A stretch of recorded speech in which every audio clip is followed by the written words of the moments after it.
Hey guys, what is going on? Happy New Year. I'm not really one for New Year's resolutions, as I believe in just making changes when you feel it's appropriate. But in this particular example, I have way more time on my hands at the start of this month than I did throughout the holiday season. And I think it's a really good time for me to start really getting after it in the gym. I actually have been talking with my old coach, Paris, also known as Bald Omni Man. And we were initially talking about starting working in January, and then I had kind of a pec issue, and I ended up doing all these random things.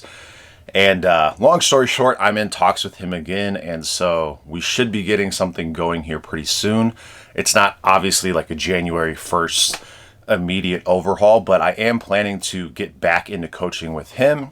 And the difference that I'm going to be doing in terms of this approach from last time is I'm looking to have more creative freedom with my programming this time around, as opposed to just kind of following a specific program as written. So for me, I've always been a very random, sporadic, highly motivated, not very disciplined lifter. So when I want to do something, I do it. When I don't, I don't.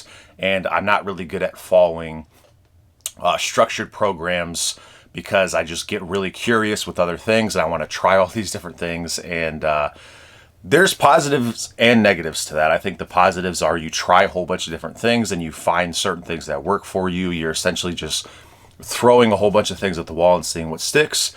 But on the flip side, the lack of structure, the lack of discipline, the lack of just being like, hey, you need to go to the gym today and do your prescribed workout, and you can't just do whatever machines you want, blah, blah, blah. There is a certain positive element to having structure in your training. And when I worked with Paris in the past, that was a very good period of gains for myself. That was the most jacked that I ever was. Also, it was the heaviest and fattest that I ever was. So it was kind of a combination of things, but I absolutely got really good gains when I was working with Paris. But I just ended up over time treating the gym more like a job. Like I would just go and I would show up and I would do my work and I would leave. And I wouldn't really think about my training as much. I wasn't brainstorming like, hey, what are some new things I could try? Or I wasn't consuming content trying to figure out hey, what's a new strategy that I can use? And for me, that is very important for keeping my motivation and keeping me enthusiastic and passionate about the gym. So even if I get better results doing a defined program, I don't want it to not be fun, right?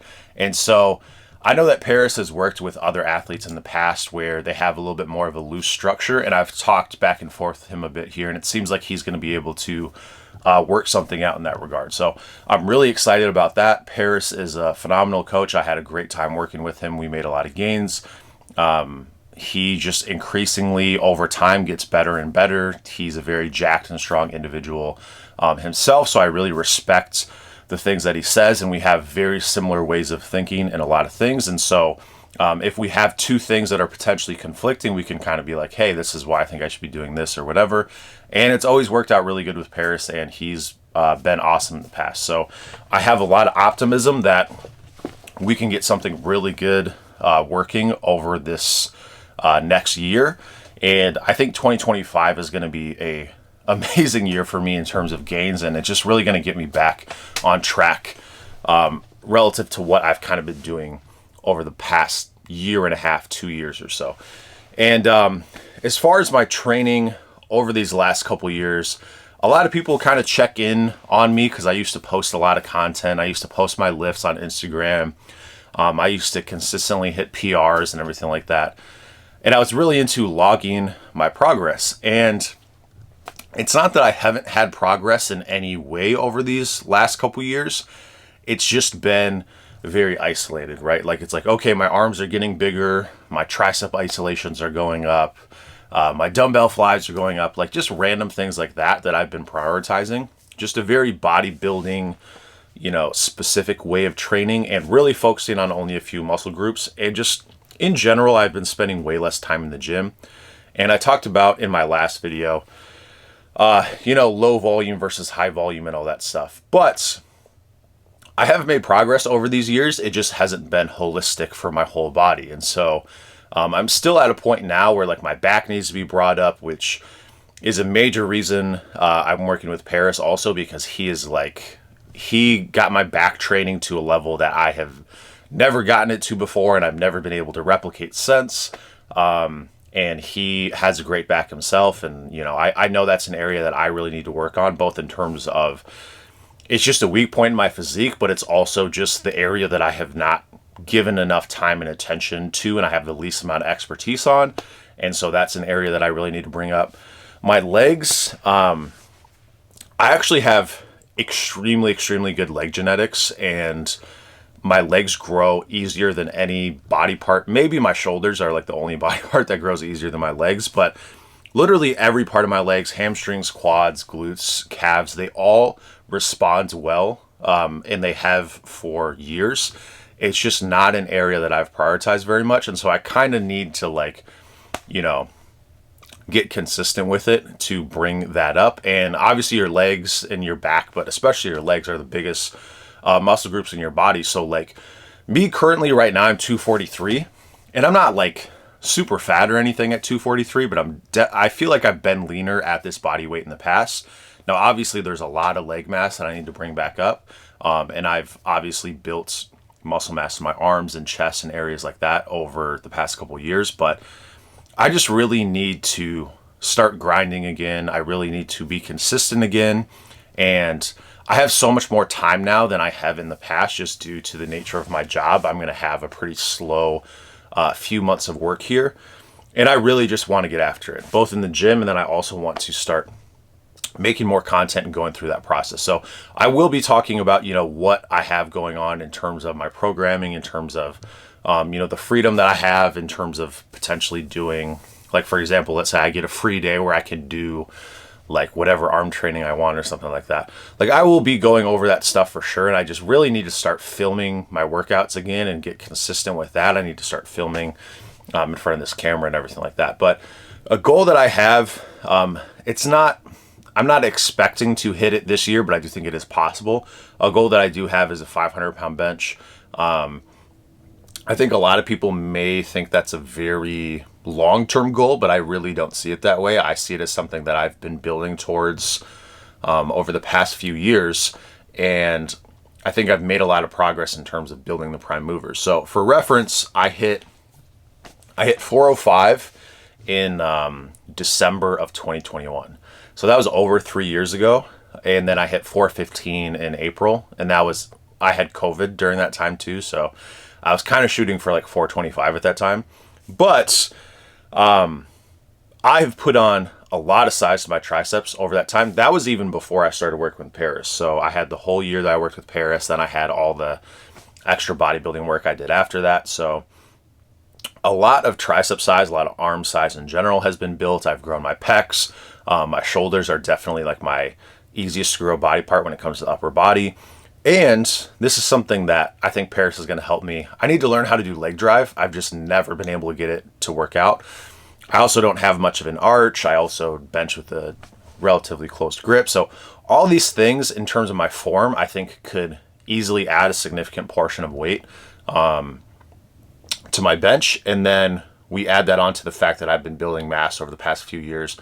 I just haven't hit bench PRs because that hasn't been my goal. My goal has been to build size. And so this year, I'm going to get back into consistently benching. Like I said before in my previous video, I think I mentioned it. If not, I had a pec tweak, and it took me about 6 weeks to get back to being able to bench. I'm probably 95% on the pec right now. So I'm going to get back into benching. I'm going to be building the bench back up while simultaneously trying to bodybuild. And we'll see what happens. But yeah, strength is now back on the menu. I'm focused on strength yet again. And then also bodybuilding, which has been my main focus over the past couple of years. So all that I think is going to come to fruition. I think it is entirely possible that I get a 500-pound bench if I play my cards right this year. And if not, I don't have a specific guideline on 2025 being the year of the 500-pound bench. But I do think it is something that I will hit in the short, medium term. I don't think it's necessarily a long-term goal. And from that point, I don't know, maybe, I don't know if it's even in me. I don't know if I'm capable of hitting much more than that. I remember back when I set my sights on the 405 bench years and years ago, I thought, okay, I might be able to hit a 405 bench, but that's probably it for me as a natural. That's what I used to think. Now that's how I feel about 500. And by the time I hit 500, maybe there's more in the tank. Maybe I can go for Freaky D has the 550 natty bench. That's like the gold standard as far as I can tell. That just seems so much further above everybody else. At least people that I personally know. Like, I know a lot of guys who have hit the 405 bench. I remember back when I set the goal of a 405 bench, it was like, at least in my mind, like this legendary territory. And now that I've hit it, and now that it's been a few years, it's like I see it fairly common. Like, it's not as impressive as what I used to think. But a 500-pound bench, I think, is still like super, super rare air. And obviously, there's overhead press goals as well. I know Freaky D hit a 350 overhead press. I think shoulders are my main strong point, and I don't even train shoulders the majority of the time. So I think if I really went after a strong overhead press, I could potentially, to me, the 350 overhead press seems more achievable than the 550 bench, but I could be wrong. But I do think a 315 overhead press is also on the menu. And I think a 315 overhead press for me is going to be much easier to achieve than a 500-pound bench. But anyway, I'm getting way ahead of myself. I'm really excited. I've been thinking about training a whole lot. I'm excited to hopefully be working with Paris. We're still hashing it out. I've just kind of been going back and forth. It was kind of like last minute because I had just been so busy and I wasn't really thinking about planning too much. But very excited for this new year, and I think a lot of gains are going to be made. If you guys have any things you guys want me to talk about in terms of video content, stuff like that, I am looking to be posting a lot more. Probably just going to be posting more stuff on Instagram in general, but I do want to post to this channel specifically in the meantime and just get back into the habit of posting that. I have way more time on my hands, and hopefully that is going to go really well in terms of the training and everything like that. So anyway, that's all I got to say about that. I'll keep you updated, and I'll talk to you soon.